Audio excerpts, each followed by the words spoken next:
आज के शो में हम खास फोकस करने जा रहे हैं मोदी सरकार के पहले बजट से रियल एस्टेट बाजार को क्या उम्मीदें और मांगे हैं। आर्थिक सुस्ती के दौर में रियल एस्टेट बाजार भी ठंडा पड़ा। कैसे इस सेक्टर को सरकार अपनी नीतियों में बदलाव लाकर फिर से विकास की पटरी पर ला सकती है, इसे लेकर बिल्डरों की बहुत सारी मांगे तो है ही, बहुत से आकर्षक ऐलानों का भी इंतजार वित्त मंत्री से हो रहा है। हम तफसील से आज चर्चा करेंगे, लेकिन पहले उम्मीदों और मांगों पर एक खास नजर हमारी संवाददाता ओनितम ओझा की इस रिपोर्ट में।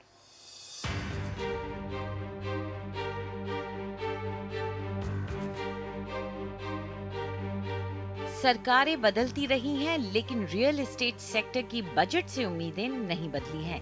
सेक्टर को इंफ्रास्ट्रक्चर का दर्जा देने की मांग काफी पुरानी है। ये दर्जा मिलने से कम ब्याज दरों पर पैसा मिल सकेगा। इसके साथ 10 साल की टैक्स छूट की इजाजत भी मिल सकेगी। 100 छोटे शहर पूरे देश में बनाने हैं। उसके लिए रियल एस्टेट सेक्टर को इंफ्रास्ट्रक्चर का स्टेटस देना या इंडस्ट्री का स्टेटस देना बहुत ज़रूरी है। आम आदमी के लिए एटलीस्ट 100 बेसिस पॉइंट इंटरेस्ट का कट ऑफ होना बहुत ज़रूरी है, जिससे कि वो अफोर्ड कर सके। रेट ऑफ इंटरेस्ट आज की डेट में बहुत ज़्यादा है। इसके अलावा रियल एस्टेट इन्वेस्टमेंट ट्रस्ट यानी रीट्स का मामला है, जो 2008 से अटका हुआ है। इसके अमल में आने से कंपनियां अपने प्राइवेट इक्विटी फंड्स को आसानी से बेच सकेंगी। इससे बाजार में ज्यादा पैसा और पारदर्शिता आएगी। बहुत सारे दूसरे भी इश्यूज हैं। रिट जैसी बात है जिसमें बहुत बड़े पैमाने पे विदेशी निवेश अपने देश में आ सकता है। तो हमें उम्मीद है कि रिट गवर्नमेंट जो प्रपोजल इन प्रिंसिपल अप्रूव हुआ है सेबी के माध्यम से, उसे एक फाइनल बिल में बजट में इंट्रोड्यूस कर देगी। उद्योग को ये उम्मीद भी है कि नए बजट में टैक्स की रियायत मिलेगी, खासकर किफायती मकानों के लिए, जिसे मौजूदा सरकार प्राथमिकता देने का दावा कर रही है। रियल एस्टेट सेक्टर विदेशी कमर्शियल कर्ज लेने के कानूनों में तब्दीली और सर्विस टैक्स में छूट भी चाहता है। The other important thing government could examine is the controversial imposition of मकान खरीदने पर सर्विस टैक्स लगाना बेतुका फैसला है।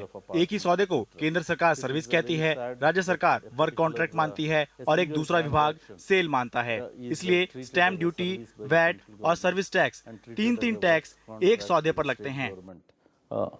and also as a sale by another arm of the state government. मंत्रालय ने होम लोन पर मिलने वाली सालाना टैक्स छूट मौजूदा 1.5 लाख रुपए से बढ़ाकर 2.5 लाख रुपए करने और बैंकों द्वारा प्राथमिक सेक्टर को दिए जाने वाला कम से कम 3% लोन हाउसिंग सेक्टर को देने की सिफारिश की है।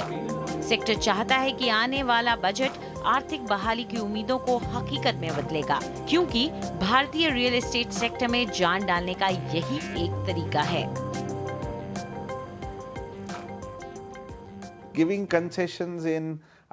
टैक्स में छूट देने से या टैक्स बढ़ा देने से ना तो इकोनॉमी पर कोई खास असर पड़ेगा और ना ही हमारी जिंदगी पर। बजट बस एक दिशा दिखाता है कि देश को किस तरफ ले जाना है। अगर बजट में इतना कर दिया जाए तो ये एक बहुत बड़ी जीत होगी। नई सरकार का वादा है 2022 तक सबको घर देने का। इस बार राष्ट्रपति के अभिभाषण में पहली दफा इस सेक्टर का जिक्र था, जिससे उम्मीदें काफी बढ़ गई है। नई दिल्ली से ओनितम ओझा, एनडीटीवी। तो अपनी उम्मीदों के बारे में और अपनी परेशानियों के बारे में बात करने के लिए हमारे साथ स्टूडियो में खुद डेवलपर्स भी मौजूद हैं और कई ऐसे जानकार भी मौजूद हैं जो कि हमें बताएंगे कि आखिर इस इंडस्ट्री को, इस सेक्टर को क्या चाहिए। तो आइए आपकी मुलाकात कराते हैं। सबसे हमारे साथ मौजूद हैं अंशुमन मैगजीन, जो कि सीएमडी हैं CBRE south Asia private limited के। भैरव दलाल हैं, एसोसिएट डायरेक्टर हैं टैक्स एंड रेगुलेटरी PwC के। और सुनील मंत्री हैं, जो CMD है मंत्री रियल्टी लिमिटेड और साथ में प्रेसिडेंट हैं national real estate development council के। और दिल्ली के स्टूडियो में हमारे साथ है नवीन रहेजा, जो कि CMD हैं रहेजा डेवलपर्स लिमिटेड के, साथ ही चेयरमैन हैं national real estate development council के। हैदराबाद से हमारे साथ हैं नंद किशोर, जो कि एग्जीक्यूटिव डायरेक्टर हैं राम की एस्टेट्स एंड फार्म्स के। और साथ ही चेन्नई से हमारे साथ जुड़ रहे हैं संदीप मेहता, जो कि MD हैं Jain housing and constructions limited के। तो आप सबका इस चर्चा में स्वागत है। तो शुरुआत दिल्ली से करते हैं। सबसे पहले रहेजा साहब, आपसे जानना चाहेंगे कि सबसे बड़ी उम्मीद जो डेवलपर्स की है, जो रियल एस्टेट सेक्टर की है, वित्त मंत्री से, वो क्या है? दो चीज़ें घर खरीदने के लिए चाहिए। नंबर एक, आप एनेबल करें, परचेजिंग पावर बढ़ाएं, डिस्पोजेबल इनकम जो है वो लोगों की बढ़ाएंगे तो लोगों को खरीदने के लिए पावर मिलेगा। दूसरा, सेकंड साइड, आप सप्लाई साइड है, सप्लाई साइड के ऊपर आप लोगों को घर एनेबल करवाने के लिए डेवलपर्स को एक तो आप FAR और डेंसिटी नॉर्म्स को आप फ्री करें। नंबर दो, ऑनलाइन क्लियरेंसेस लाएं ताकि 2-3 साल जो कॉस्ट ऑफ मनी पड़ती है प्रोजेक्ट एग्जीक्यूशन को स्टार्ट करने के लिए, वो 20 से 30% वो कम हो। उसके बाद आप जो कॉस्ट ऑफ मनी है डेवलपर्स के लिए उसको आप कम करें। इंफ्रास्ट्रक्चर इंडस्ट्री का दर्जा आप दें ताकि लोगों को ECB या इजी फंडिंग और लॉन्ग टर्म फंडिंग मिलनी स्टार्ट हो ताकि हम लोग काम कर सकें। मैं एक वे छोटी सी बात को स्टार्ट करने से पहले एक बात बताऊंगा। आज तक हमारे देश ने एक बात नहीं समझी कि 200 से 250 इंडस्ट्रीज़ इसके ऊपर डिपेंडेंट है, रियल एस्टेट सेक्टर के ऊपर। और रियल एस्टेट सेक्टर असल में अगर आप इसको हेल्प करें, इंटरेस्ट रेट कम करें, तो ये इन्फ्लेशन को ऐड नहीं करेगा, कम करेगा, क्योंकि लोगों की एक कैपिटल के अंदर इन्वेस्टमेंट जो है वो प्रमोट होती है लॉन्ग टर्म। तो वो आदमी जो है वो अपनी सेविंग में से उल्टा पैसा जो इन्फ्लेशन क्रिएट करता है वो पैसा जो है वो घर में लगाएगा। इससे आपका इन्फ्लेशन भी कंट्रोल होगा और ग्रोथ भी होगा। जी, आप कह रहे हैं कि हाउसिंग को बढ़ावा देने से, रियल एस्टेट को बढ़ावा देने से एलाइड इंडस्ट्रीज भी आगे बढ़ेंगी और इंफ्रास्ट्रक्चर बेहतर होगा। अब हम मुंबई का रुख करेंगे और सुनील मंत्री हमारे साथ वहां पर मौजूद हैं। मंत्री साहब, एक अहम चीज जो आपको लगता है कि जरूर होनी चाहिए रियल एस्टेट के लिए इस बजट में, क्या उम्मीद कर रहे हैं आप वित्त मंत्री से इस बार? जैसे कि अभी प्राइम मिनिस्टर ने यह संकल्पना रखी है कि 2022 तक हर हिंदुस्तानी व्यक्ति को मकान मिले। अगर ये सपना पूरा करना है तो हमें 6 करोड़ मकान आने वाले 2022 तक, आने वाले 8 साल में बनाने होंगे, जिसका मेरे अनुमान से करीबन 1000 बिलियन US$ की करीबन ये इंडस्ट्री हो जाएगी। तो मैं चाहता हूँ कि जब हम इतने बड़े स्केल पे कोई भी काम करना चाहते हैं तो सबसे पहले ये क्षेत्र को इंडस्ट्री या इंफ्रा का दर्जा मिले, क्योंकि इस क्षेत्र को सबसे ज़्यादा दिक्कत है फंडिंग मिलने की। बहुत ही लिक्विडिटी शॉर्ट है, जिस वजह से प्रोडक्शन की कमी हो रही है। मैं उसके बाद चाहूँगा कि रिलैक्सेशन हो, FAR की रिलैक्सेशन हो, ऑनलाइन क्लियरेंसेस हो, ECB जैसी चीज़ें यहाँ इनोवेट करनी पड़ेगी, तभी इतने बड़े पैमाने पे ये क्षेत्र को पैसा प्राप्त होगा। तो कुल मिला के मैं चाहता हूँ कि कुछ सहूलतें डेवलपर्स कम्युनिटी को दी जाए। जैसे पीछे अगर आपने देखा होगा, लास्ट NDA गवर्नमेंट ने ATIB एक सेक्शन इंट्रोड्यूस किया था, जिसके आधार पर बहुत बड़े पैमाने पे ये क्षेत्र में क्रांति आई थी। उसी प्रकार अफोर्डेबल हाउसिंग, जो 60 स्क्वायर मीटर कार्पेट एरिया जिसे हम कहते हैं, उसके लिए एक विशेष टैक्स छूट देनी होगी ताकि अफोर्डेबल हाउसिंग के मकानों का बड़े पैमाने पे निर्माण हो सके, क्योंकि करीबन 80% 90% शॉर्टेज अफोर्डेबल हाउसिंग सेगमेंट में है। तो ये क्षेत्र को बढ़ावा देने की बहुत ज़्यादा आवश्यकता है। तो मैं कुछ उम्मीद रखता हूँ कि ATIB जैसा अफोर्डेबल हाउसिंग के लिए एक सेक्शन इंट्रोड्यूस होगा। उसके बाद जितना भी आप लोन इंटरेस्ट लेते हैं, बैंक को इंटरेस्ट अदा करते हैं, वो आपको इनकम टैक्स में छूट मिले ताकि हर व्यक्ति का इन्वेस्टमेंट प्लान हो। मुझे लगता है बहुत ही वाजबी बात हमने रखी है गवर्नमेंट के सामने, और कुछ मुझे उम्मीद है कि इसमें कुछ न कुछ बात मान ली जाएगी। उसके साथ ECB रेट ऐसे इंस्ट्रूमेंट, अभी तक उसका ऐलान होना बाकी है। मैं चाहूँगा कि ये बजट में इसके बारे में भी कुछ जिक्र हुआ जाए। कुल मिला के मुझे काफ़ी उम्मीद है, क्योंकि पहली बार राष्ट्रपति जी और पंतप्रधान ये दोनों ने ये सेक्टर को बढ़ावा देने की बात की है। 2022 तक हर व्यक्ति को मकान देने की बात की है। तो कुल मिला के मुझे काफ़ी बड़ी उम्मीद है कि एक क्षेत्रों को निश्चित रूप से कुछ न कुछ ये बजट में निश्चित रूप से प्राप्त होगा। हमें उम्मीद है 10 तारीख का इंतज़ार की अभी राह देख रहे हैं, और डेफिनेटली मैं कॉन्फिडेंट हूँ ये सेक्टर को बहुत बड़ी एक एक्सेलरेशन मिलेगा। जैसे नवीन जी ने बात कही, 250 इंडस्ट्रीज़ है, 2 या 3% GDP ग्रोथ ये सेक्टर के माध्यम से अचीव कर सकते हैं, बड़ी एम्प्लॉयमेंट क्रिएट कर सकते हैं। तो मुझे लगता है ये सारी पॉसिबिलिटी आसान होगी जब ये सेक्टर को कुछ न कुछ अलग तरीके से देखा जाएगा। यहाँ पर अंशुमन, मैं आपसे पूछना चाहूँगी, अगर हम अफोर्डेबल हाउसिंग पे थोड़ा सा ज़्यादा गौर करें तो अफोर्डेबल हाउसिंग को पुश देने के लिए क्या क्या चीज़ें ज़रूरी हैं? क्या सिर्फ टैक्स रिबेट दे देना या कुछ और भी है, फंडिंग के रास्ते आसान करना, ये भी इनके लिए ज़रूरी है? तो अफोर्डेबल हाउसिंग, क्योंकि अगर हर किसी को 2022 तक घर देना है तो उसमें सबसे ज़्यादा अफोर्डेबल हाउसिंग को ही पुश देना होगा। तो क्या चीज़ें आप मानते हैं ज़रूरी हैं? सबसे बड़ी ज़रूरत है फंडिंग की। अगर आप देखें अभी जो लो कॉस्ट हाउसिंग में डिमांड है लेकिन लोग अफोर्ड नहीं कर पाते। अगर आप बिल्कुल 600 स्क्वायर मीटर के में जाएं और जो सबसे लोअर तबका का जो फाइनेंशियल में देखें, अगर जो हाउसिंग मांग रहे हैं, उनका सबसे बड़ा चैलेंज है कि वो डाउन पेमेंट भी नहीं दे पाते, जो उनको 20% नॉर्मली डाउन पेमेंट देनी होती है। अगर गवर्नमेंट एक स्कीम निकाले, I am talking about really low cost housing, जहाँ की एक फ़ंड रखें कि अगर उनको 95% फॉर एग्जांपल फंडिंग मिल जाए, 30 ईयर की फंडिंग मिल जाए और इंटरेस्ट थोड़ा कम हो, तो definitely demand in low cost housing भी ह्यूज। क्योंकि कितने वर्कर्स हैं, अगर आप देख रहे हैं जो फैक्ट्री में काम कर रहे हैं, उनको मंथली सैलरी तो मिलती है लेकिन कोई एक्यूमुलेटेड कैपिटल नहीं है। तो अगर किसी तरीके से अगर गवर्नमेंट इसको ऐसे फंड बनाए, और इसमें रिस्क कम है क्योंकि normally default rate housing loan में बहुत कम है। तो even if at the lower and कोई अगर अपार्टमेंट लेता है, फ्लैट लेता है जो कि 600 स्क्वायर फुट का हो, तो वो अब डेफिनेट उसका डिफ़ॉल्ट रेट उसका भी कम होगा क्योंकि दे वांट हाउसिंग। तो एक तो डिमांड को स्टिमुलेट उस तरीके से करा जाए कि अगर फंडिंग मिल जाए, प्लस उनको टैक्स बेनिफिट भी दे दें, और दूसरी साइड डेवलपर को इंसेंटिव देना कि लो कॉस्ट हाउसिंग क्यों करें, उनको again give them enough tax benefits, funding दें even at a lower interest rate, और थर्ड ऑब्वियसली अगर वहाँ डिमांड होगी तो सप्लाई ज़रूर आएगा, तो डेवलपर के लिए भी इंसेंटिव होगा कि वो लो कॉस्ट हाउसिंग करे। और जितने भी उनको बेनिफिट एक तरीके से और जगह भी दे सकते हैं कि जितनी इनपुट कॉस्ट हैं, and I am only talking about real low cost housing, उसमें भी आप टैक्स बेनिफिट दे दें, जैसे कि सीमेंट है, स्टील है, सेल्स टैक्स उसमें लगता है। ओवरऑल गवर्नमेंट लूज नहीं करती है क्योंकि जब वो कंस्ट्रक्शन एक्टिविटी होगी, government will still raise taxes, sales होगा और गवर्नमेंट का बेनिफिट है, and plus we will address low cost housing. Number 2, तो फंडिंग इज़ नंबर 1। फंडिंग अगर दोनों तरफ सप्लाई एंड डिमांड में दें, I think low cost housing में there be a huge activity. Second is infrastructure.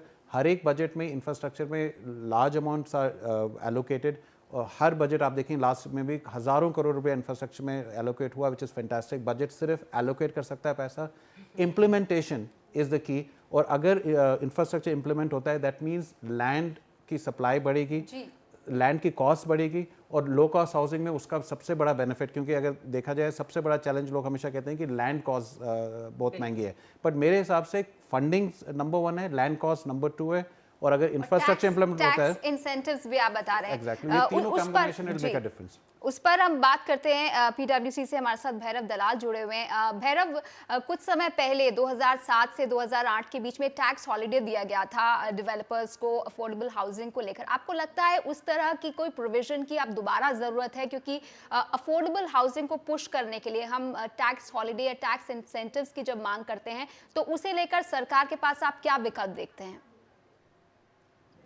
So I think जैसे नवीन जी ने बताया और सुनील जी ने बताया, आई थिंक बहुत इम्पॉर्टेंट है कि टैक्स के माध्यम से अफोर्डेबल हाउसिंग को रियली में अफोर्डेबल किया जाए। आज इनपुट कॉस्ट बहुत बढ़ चुका है, there is very little we can do on the input cost, तो वहाँ पे कंट्रोल थोड़ा कम है। तो मेरे हिसाब से टैक्स ब्रेक अगर अफोर्डेबल हाउसिंग को दिया जाए तो कॉस्ट थोड़ी कम हो जाएगी, developers will get incentive to go into that space. तो ओवरऑल जो 2022 का सपना है of giving house to every individual, I think वो तभी अचीव होगा जब ये टैक्स ब्रेक दिया जाएगा। सो द 2006-7 TIP सेक्शन जो तभी इंट्रोड्यूस किया था, I think it's extremely important to extend that to affordable housing. अगर वो एक्सटेंड कर दिया जाए तो I think affordable housing will certainly pick up. So that is on the developer side. As Anshuman also said, it's extremely important कि हमको supply side को भी पुश देना चाहिए और डिमांड साइड को भी पुश देना चाहिए। जी नंद किशोर जी, खास तौर पे अगर हैदराबाद के नज़रिए से देखें अब, जबकि खास तौर पे वहाँ पे रियल पुश देना पड़ेगा, आपको क्या लगता है कि तेलंगाना और सीमांध्र को देखते हुए कुछ बजट को लेकर के कुछ खास पैकेजेस सिर्फ एक्सक्लूसिवली आपके इलाके के लिए भी होने चाहिए, या आप लोग उसी में खुश हैं जो सारे देश के लिए सामने आएगा? सबसे पहले मैं तो ये कहना चाहता हूँ कि जो 2022 का जो अभी एक सपना है, वो कोई एक या दो फिस्कल मेजर से साकार नहीं होने वाला है। मतलब चेंजेस जो हैं वो तो सारे तरफ से होना चाहिए, both physical as well as non physical changes. जो जैसे हम मेरे साथी पैनलों ने कहा है, पैनल मेंबर्स ने कहा है कि एक तो है इंफ्रास्ट्रक्चर या इंडस्ट्री स्टेटस का दर्जा देना, दूसरा है इनकम टैक्स एग्जेम्पशन लिमिट्स जो उसको बढ़ाना ताकि हाउसिंग के लिए डिमांड बढ़े, तो दूसरा वो है। तीसरा और एक है जो कि एक महत्वपूर्ण चीज़ है वो है SEZs। ये SEZs का जो एक सोच था बहुत ही अच्छा था, लेकिन क्योंकि उसके ऊपर जो मैट और डिविडेंड डिस्ट्रीब्यूशन टैक्स के जब वो प्रोविजंस विथड्रॉ करे गए तो उसके ऊपर उतना अभी डिमांड नहीं है। सो बहुत सारे कंपनीज अभी डीनोटिफिकेशन के लिए जा रहे हैं। इसके अलावा अगर आप कहें तो हैदराबाद या मेरे ख्याल तेलंगाना और आंध्रा के लिए ज़रूरी है कि कुछ एडिशनल पैकेजेस या स्पेसिफिक पैकेजेस दिया जाए ये बजट में, क्योंकि यहाँ पे अभी ये जो स्टेट का डिवीज़न एक तो हुआ है, दूसरी तरफ से क्या हुआ कि पिछले 3-4 साल से यहाँ पे रियल एस्टेट का कोई डेवलपमेंट नहीं हुआ। एक तो real estate will develop automatically जब अगर इकोनॉमी अच्छा डेवलप होता है, ये रीजनल इकोनॉमी अगर अच्छा डेवलप होता है तो रियल एस्टेट को तो पुश मिलेगा ही। उसके अलावा कुछ स्पेसिफिक पैकेजेस ज़रूरी है, जैसे कि स्टैम्प ड्यूटी एग्जम्पशंस होना चाहिए, उसके अलावा कुछ इंटरेस्ट कंसेशंस भी मिलना चाहिए ये दोनों रीजन्स में।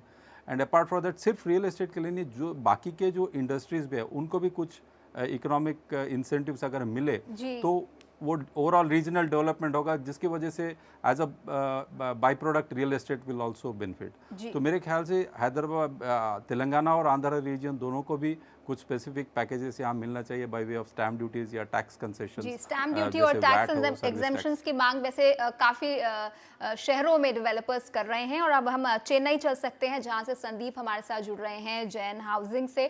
संदीप, वहां पर हमने देखा अफोर्डेबल हाउसिंग को एक नया पुश मिला है, एक बड़ा प्रोजेक्ट बनने जा रहा है। जब हम अफोर्डेबल हाउसिंग की बात करते हैं तो प्री फैब्रिकेटेड स्ट्रक्चर्स की बात आ जाती है, प्री फैब्रिकेटेड टेक्नोलॉजी की बात आ जाती है, जो कि थोड़ी एक्सपेंसिव है, उस पर काफ़ी टैक्स लगता है, 20 से 25% टैक्स एक्साइज में लगता है। तो क्या आपको लगता है कि इस तरह की टेक्नोलॉजी को सस्ता करने की ज़रूरत है सरकार की तरफ से, जिससे कि ज़्यादा फायदेमंद हो और ये मुमकिन हो छोटे डेवलपर्स के लिए, मध्यम स्तर के डेवलपर्स के लिए इस तरह की टेक्नोलॉजी को यूज़ करके जल्दी मकान बनाना?